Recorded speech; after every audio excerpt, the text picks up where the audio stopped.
I don't even know why I'm writing this, except maybe I need to put it out there before it drives me insane. My name's Alex Carson, and I'm writing this on a plane at 35,000 feet, heading back to my home in Oregon. I was supposed to be on the road for another week, finishing a cross-country trip I'd planned to clear my head after my divorce.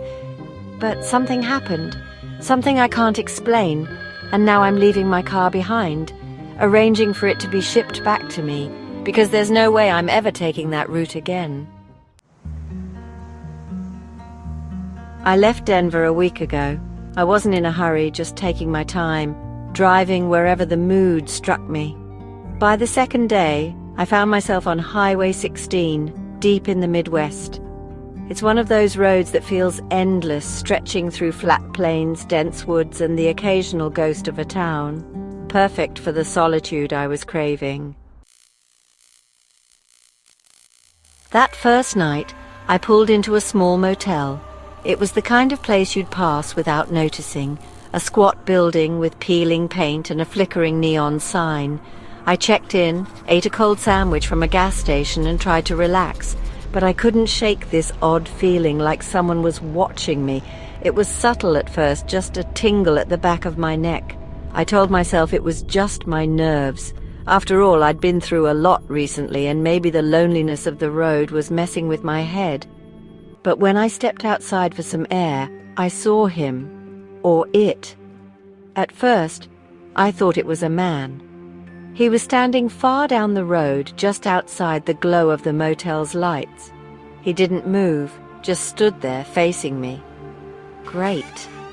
A small-town weirdo, I muttered, heading back inside and locking the door. I tried to tell myself it wasn't worth worrying about, but I kept peeking through the blinds. He, or whatever it was, didn't move the whole time.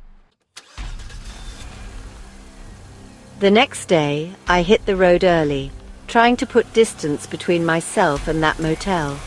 The morning was crisp, the kind of weather that usually clears your head.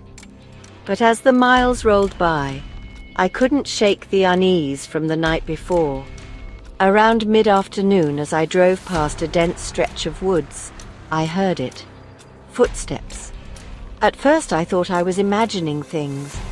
I had the windows cracked and I thought it might just be the wind or the tires crunching gravel. But the sound was too rhythmic, too deliberate. It took me a while to realize what was wrong. The footsteps weren't coming from inside the car. They were outside, and they were keeping pace with me.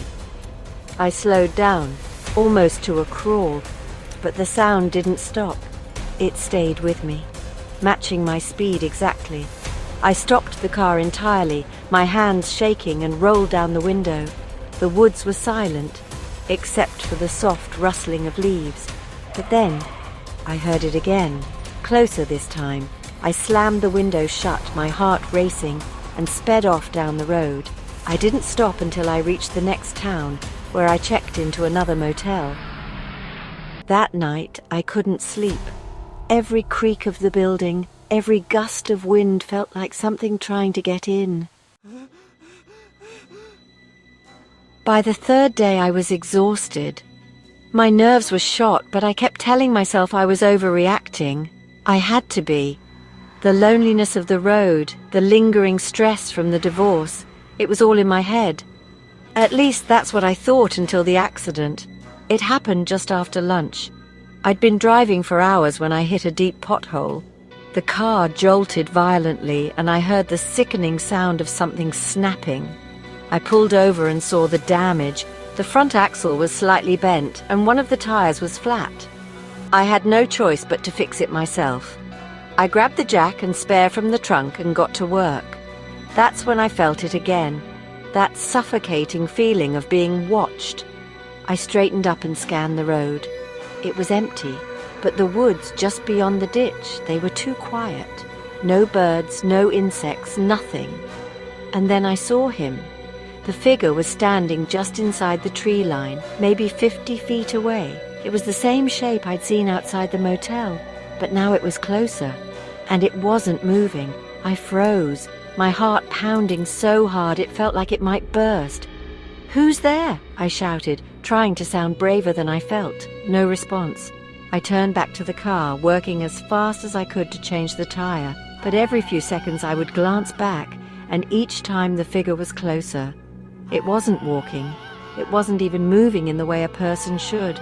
It was just there, suddenly, in a new spot.